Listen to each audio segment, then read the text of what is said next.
Bismillahirrahmanirrahim. Assalamualaikum warahmatullahi wabarakatuh. Puji syukur kita panjatkan kehadirat Allah Subhanahu wa Ta'ala, karena pada hari ini kita masih diberikan kesehatan dan kesempatan untuk melakukan proses pembelajaran.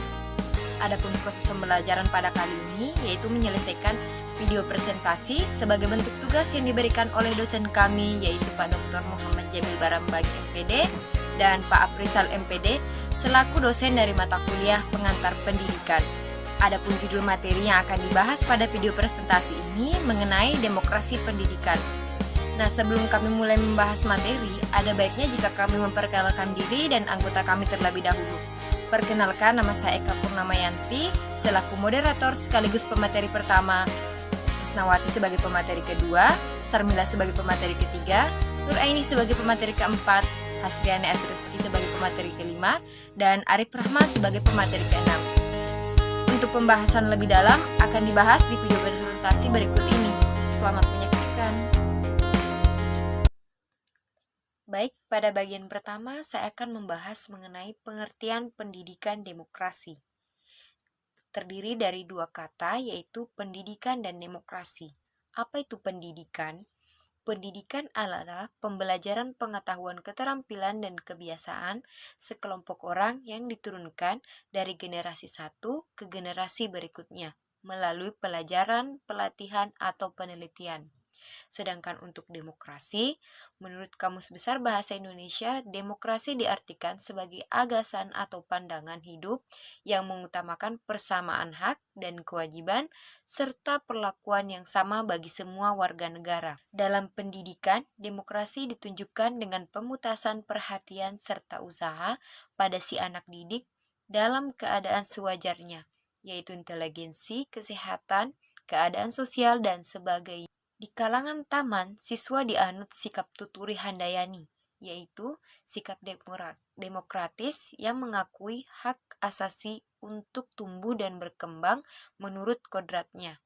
Pendidikan demokrasi pada hakikatnya membimbing peserta agar semakin dewasa dalam berdemokrasi dengan cara merealisasikan nilai-nilai demokrasi agar mencerminkan kehidupan yang demokratis.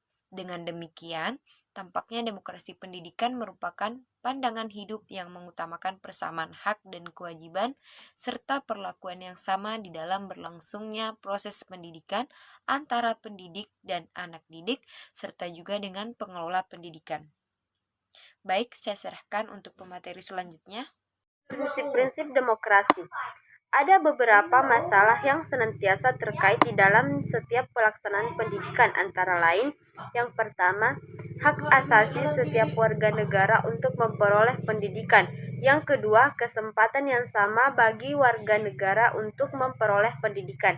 Yang ketiga, hak dan kesempatan atas dasar kemampuan mereka. Adapun prinsip-prinsip demokrasi yang telah digunakan adalah yang pertama, keadilan dalam pemersatuan kesempatan bagi semua warga negara dengan cara adanya pembuktian kesetiaan dan konsisten pada sistem politik yang ada. Yang kedua, dalam upaya pembentukan karakter bangsa sebagai bangsa yang baik. Dan yang terakhir, memiliki suatu ikatan yang erat dengan cita-cita nasional. Tujuan pendidikan demokrasi. Tujuan pendidikan demokrasi adalah untuk mempersiapkan warga masyarakat berpikir kritis dan demokratis.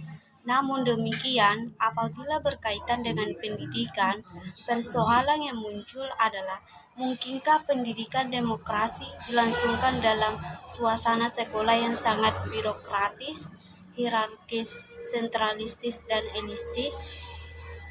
Dengan demikian, tampaklah bahwa demokrasi pendidikan yaitu pandangan hidup yang mengutamakan persamaan hak dan kewajiban serta perlakuan yang sama di dalam berlangsungnya proses pendidikan antara pendidik dan anak didik serta pengelola pendidikan. Karena itulah, demokrasi pendidikan dalam arti yang lebih luas patut selalu dianalisis sehingga memberikan manfaat dalam praktek kehidupan dan pendidikan yang paling tidak mengandung hak-hak, yaitu Pertama, rasa hormat terhadap berkat dan martabat sesama manusia. Yang kedua, setiap manusia memiliki perubahan ke arah pikiran yang sehat. Dan yang terakhir, rela berbakti untuk kepentingan dan kesejahteraan bersama. Terima kasih. Baik, saya akan melanjutkan materi dari teman saya. Pelaksanaan demokrasi pendidikan di Indonesia. Demokrasi pendidikan merupakan proses buat memberikan jaminan dan kepastian adanya kesamaan buat mendapatkan pendidikan di dalam masyarakat tertentu. Pelaksanaan demokrasi pendidikan di Indonesia pada dasarnya telah dikembangkan sedemikian rupa dengan menganut dan mengembangkan asas demokrasi dalam pendidikannya, terutama setelah diproklamasikannya kemerdekaan hingga sekarang ini. Pelaksanaan tersebut telah diatur dalam perundang-undangan yang berlaku di Indonesia, seperti Pasal 31 Undang-Undang 1945 Ayat 1, tiap warga negara berhak mendapatkan pengajaran. Ayat 2, pemerintah mengusahakan dan menyelenggarakan suatu sistem pengajaran nasional yang diatur dalam Undang-Undang Nomor 2 Tahun 1989 tentang Sistem Pendidikan Nasional. Menurut undang-undang ini, cukup banyak dibicarakan tentang demokrasi pendidikan, terutama yang berkaitan dengan hak setiap warga negara untuk memperoleh pendidikan. Misalnya, Pasal 5, Pasal 6, Pasal 7, dan Pasal 8.1. Permasalahan penerapan pendidikan demokrasi. Permasalahan pendidikan di Indonesia, salah satu penghambat dalam pendidikan Indonesia adalah munculnya beberapa masalah. Padahal pendidikan merupakan cara yang utama dalam peningkatan mutu SDM di Indonesia.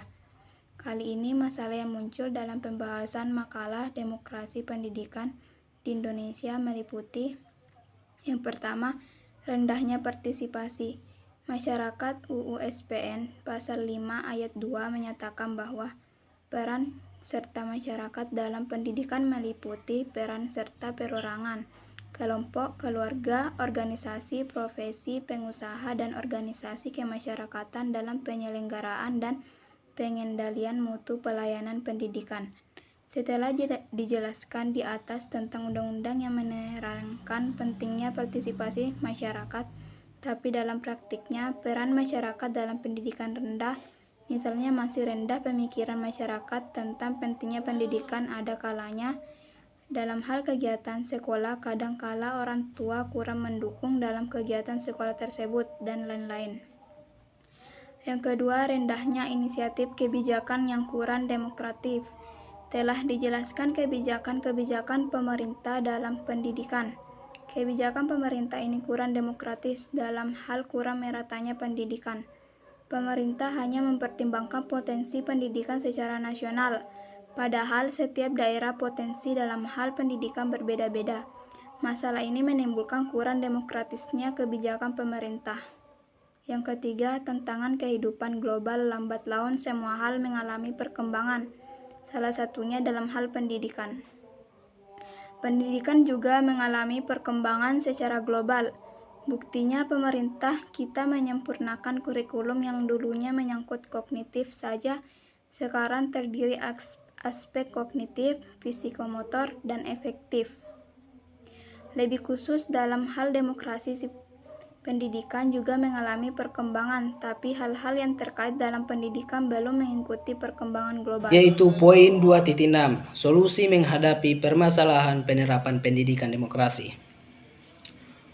Usaha dalam penyelesaian permasalahan pendidikan di Indonesia. Dalam menyelesaikan permasalahan pendidikan di Indonesia, terdapat beberapa usaha, yaitu bagian A, upaya meningkatkan mutu pendidikan dilakukan dengan menetapkan tujuan dan standar kompetisi pendidikan, misalnya dengan penyempurnaan kurikulum, pelaksanaan paradigma pendidikan yang berkaitan dengan penyelenggaraan pendidikan sesuai dengan dasar negara Indonesia yaitu Pancasila, yang di dalamnya mengandung unsur-unsur pendidikan yang berketuhanan, berkemanusiaan, dan berbudi pekerti luhur. Dengan diterapkan paradigma ini, maka demokrasi pendidikan akan dapat diwujudkan. Kemudian bagian B, yaitu meningkatkan efisiensi pengelola pendidikan, misalnya dengan kebijakan pemerintah dengan mencanangkan dana BOS atau bantuan operasi nasional sekolah. Ini sangat bermanfaat untuk perbaikan gedung-gedung sekolah, penambah media belajar siswa, untuk memperbaiki sarana dan prasarana pendidikan yang kurang memadai, menambah referensi buku-buku perpustakaan, membuat laboratorium praktek sesuai dengan standar. Selain dana BOS, ada juga beasiswa bagi anak yang orang tuanya kurang mampu. Anak berprestasi baik ini sangat membantu kelangsungan pendidikan mereka. Kemudian bagian C, yaitu meningkatkan relevansi pendidikan, mengandung arti karena ada ketidakserasian antara hasil pendidikan, output, dengan kebutuhan dunia kerja. Yang menjadi masalah utama karena keterampilan yang dimiliki tidak sesuai dengan yang dibutuhkan. Sehingga sekarang banyak berdiri sekolah-sekolah kejuruan yang mencetak siswa untuk dapat mempunyai keterampilan sesuai profesi yang diinginkan. Misalnya STM, SMK, sekolah keterampilan.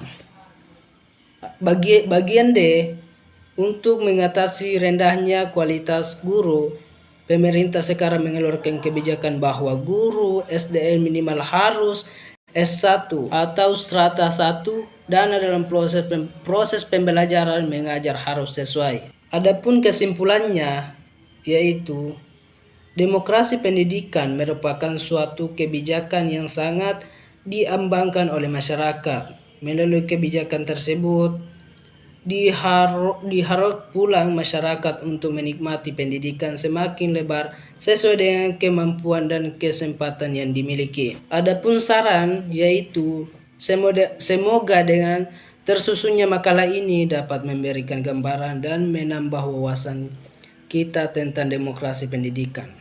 Dengan mengetahui demokrasi pendidikan, kita akan menjadi manusia yang demokrasi, baik dalam pendidikan dan hal-hal lain, dan menyelesaikan permasalahan dengan demokrasi. Baik, itulah tadi itu presentasi mengenai pemaparan materi bawakan oleh kelompok 1. Saya Eko Purnama selaku